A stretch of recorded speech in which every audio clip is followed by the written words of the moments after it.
Assalamualaikum warahmatullahi wabarakatuh. Perkenalkan, nama saya Mutiara Makfiro dengan NPM 21012010315. Saya akan mengolah data saya dengan judul pengaruh live streaming TikTok dan flash sale terhadap minat beli pada produk Bromen. Lalu saya akan menggunakan metode MLR dan yang pertama yaitu kita harus masukkan data kita yang sudah kita dapatkan dengan menggunakan eh, Google Form ya teman-teman ya yang sudah kita sebarkan. Klik data kita, open, kita cek dulu apakah sudah benar itu ada data kita. Lalu klik OK.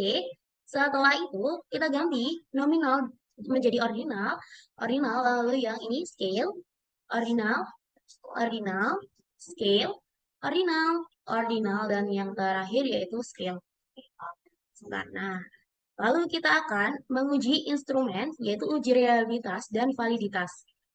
Klik analisis, klik scale, lalu klik reliability analysis, lalu pindahkan X1 ke items, lalu klik OK. Setelah itu ini adalah hasil datanya. Lalu kita cari yang X2-nya. Klik lagi scale, klik reliability, lalu pindahkan dulu X1-nya, dan pindahkan ke X2-nya ke items. Setelah pindahkan X2-nya, kita klik OK. Lalu ini adalah hasilnya. Ini adalah hasilnya. Lalu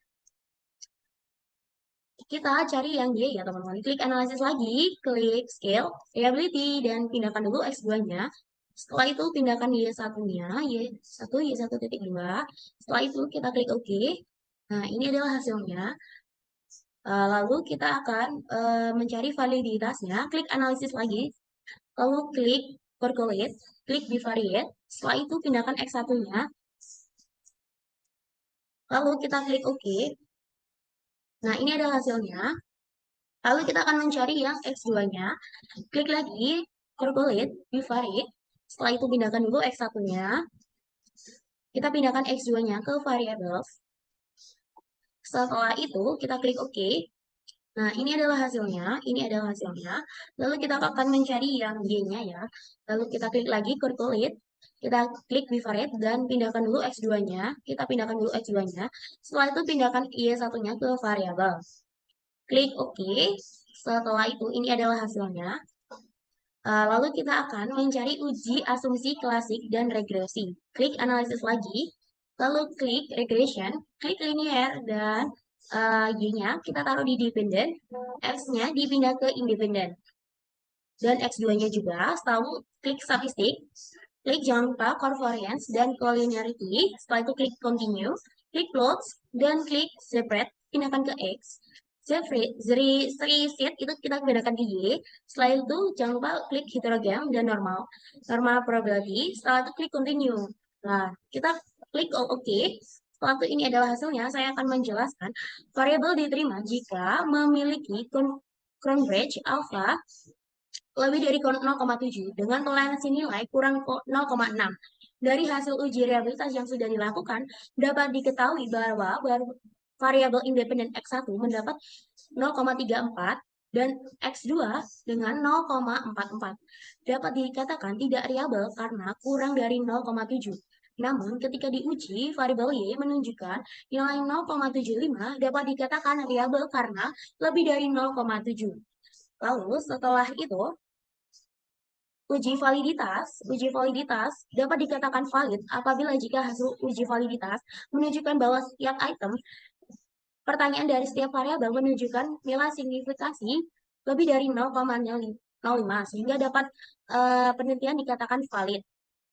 Lalu uji asumsi klasik, yaitu uji asumsi klasik untuk multi covariance, itu tabel di atas menjelaskan bahwa tidak adanya terjadi gejala multikoliniaritas karena nilai VEF kurang dari 10 dan nilai toleransi lebih dari 0,10.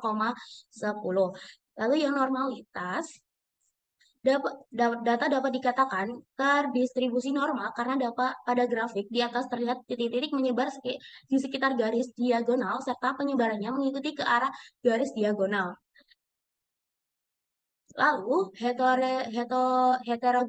heterogenetisitas Titik pada grafik di atas secara acak serta tersebar dengan baik di atas maupun di bawah angka 0 pada sumbu Y dapat disimpulkan tidak terjadi adanya heterokedasitisitas pada data di atas.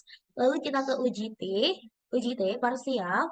Hasil analisis menunjukkan variabel X1 live streaming lebih dari 0,5 berarti dapat disimpulkan live streaming tidak berpengaruh dengan Y, yaitu minat beli. Lalu H2 variabel X2 flash sale kurang dari 0,5 berarti dapat disimpulkan flash sale berpengaruh terhadap Y, minat beli. Lalu uji simultan ini hasil analisis menunjukkan bahwa nilai signifikan lebih kecil dari 0,05, maka X1, X2 secara simultan berpengaruh terhadap Y. Lalu uji koefisien determinasi, hasil analisis menunjukkan nilai R square 0,143, artinya 14,3% bahwa X1, X2 berpengaruh terhadap Y, sedangkan sisanya dipengaruhi oleh variabel lain di luar penelitian. Terima kasih, itu adalah uji hasil interpretasi dari olah data saya, yaitu dengan berjudul pengaruh live streaming di TikTok dan Faisal terhadap minat beli pada produk Broman. Mohon maaf jika ada salah kata maupun perbuatan. Saya Mutiara Tomafiro dengan NPM 211210315 mengucapkan terima kasih dan mohon maaf. Semoga saya dapat nilai bagus ya Bapak. Selamat Hari Raya Bapak.